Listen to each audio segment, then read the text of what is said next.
What's going on, everyone? Jeremy here from The Quartering, and many of you have sent me the story about Superman's motto changing from like a American-centric one to a more global one, as yet another, hitting another branch on the way down for comics in general, removing the American way from Superman. And, in practical terms, this is so they can sell Superman on a global market. I understand, but also there's also that nefarious, Captain America is actually evil and Superman represents everything wrong with cis white men kind of thinking that exists in modern day comics. And, you wonder about people, inside these companies. Do they actually fight back against this kind of stuff? Well, looks like that's happening. So this violator with Crowder, CNN's Brian Stelter. By the way, this man is 35 years old. 35. Now, if you ever have like a down day and you're thinking maybe I'm just not as desirable as I once was, look at Brian Stelter's face and tell yourself he is 35. CNN's Brian Stelter shares his love of the new globalist Superman. The woke ruin everything they touch. This is via Joseph Gunderson. And the recent reboot of Superman has been no exception to the rule. It would seem that the resident potato at CNN adores the new Man of Steel. Now it may just be a ploy to get some screen time outside of his own terrible show. But Stelter was as giddy as a preteen schoolgirl as he explained what he thought were positive changes to the comic book hero. Now, look, Brian Stelter, we all know, is a moron. This new Superman character is actually Clark Kent's son, and he happens to be bi. There's nothing stunning nor brave about this, and who cares? Honestly, okay, if you think people are buying your books because of this, which we know they aren't, then keep running your business into the ground. And I'm sure we'll see yet another round of layoffs coming at DC. But if you're willing to literally, like the Titanic, continue playing that violin of woke as your ship sinks into the icy seas, that's your decision. The quote goes, "The American way." Part of the phrase came during World War II. That was a logical move when, there was a world war. I think now the message is a global franchise. This is a franchise looking to the future.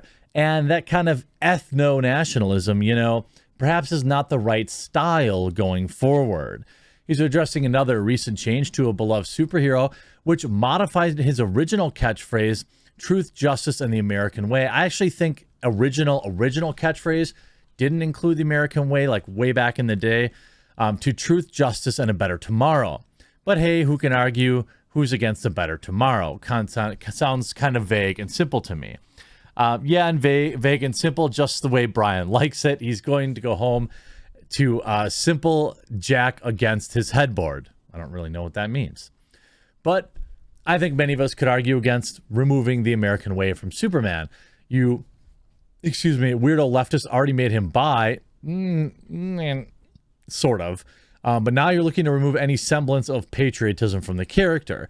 He's going to equate ethno-nationalism with nationalism to make the argument to do so, but that's part and parcel of why everybody hates Brian Stelter. Par for the course, I suppose, but it's further evidence a global mentality attempting to remove any reference to American exceptionalism from the culture. Stephen hits this point in succinct fashion. The American way is better than the Chinese way. It's better than the Russian way. It's better than the Canadian way. That's, of course, Steven Crowder's quote. And look, I never really felt like Superman was like this American thing. He's an alien. He landed here and, was raised by an American family. But I never really saw Superman as like this super patriotic character, like maybe you would see Captain America, which is why a lot of these woke comic book writers love so often to disparage Captain America. But to me, that change, it is symbolic of a larger trend within the comic book industry, but it didn't quite offend me as much. But what I will say is I'm very proud of people that are standing up against this, especially within the company. DC Comics artist, excuse me, quits over Superman ditching the American Way motto. DC Comics colorist Gabe Eltab, sorry if I'm mispronouncing that wrong, appeared on a live stream saying, "I'm tired of this BS," essentially. "I'm tired of them ruining these characters," he said, in light of DC's announcement that Superman would no longer be abiding by the motto, truth, justice, and the American way, according to Breitbart. "I'm finishing out my contract with DC. I'm tired of this. I'm tired of them ruining characters. They don't have the right to do this," he added.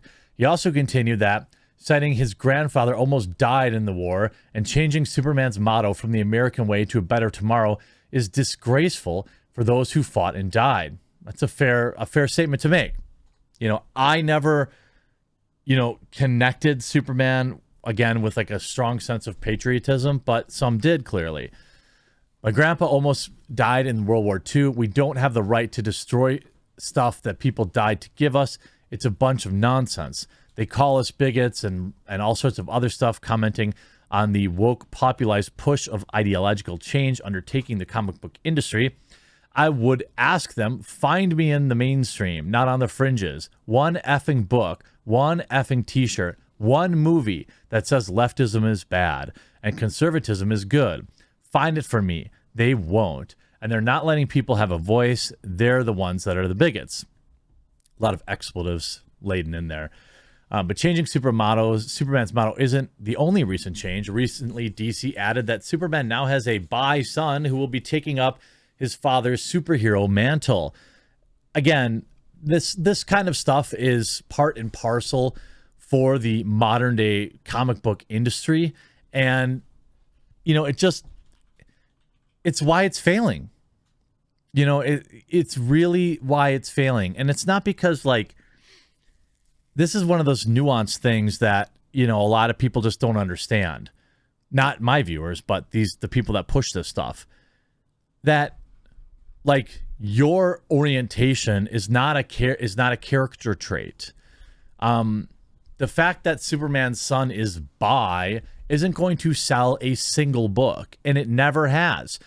We can talk about the numerous examples with Iceman or with the New Warriors, which was the most ridiculous woke rewrite of a comic book maybe in history, canceled before it was ever released.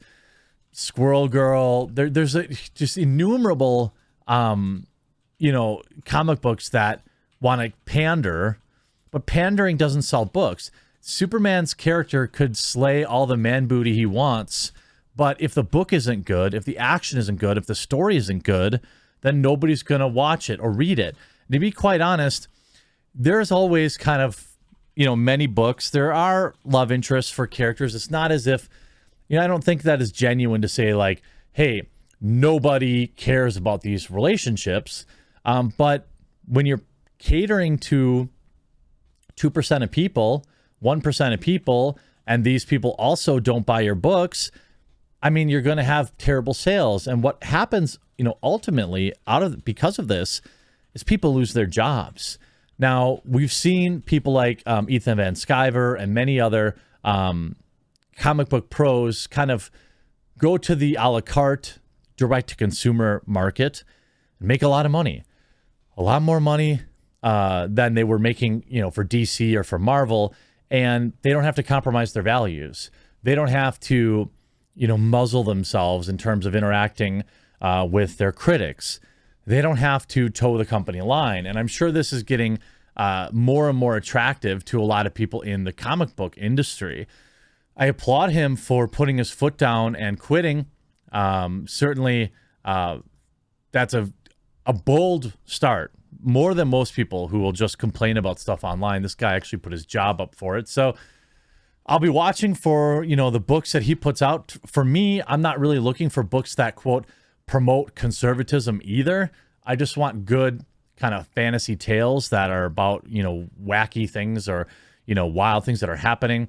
I've often thought that there's a market for that. There's a market for more conservative books, and go ahead. But that's not me. I would rather avoid all modern day political stuff in my books, or even really any political pandering in my comic books, wherever possible. But hey, good for you, bud. Hope you enjoyed this video. We'll talk to you again real soon.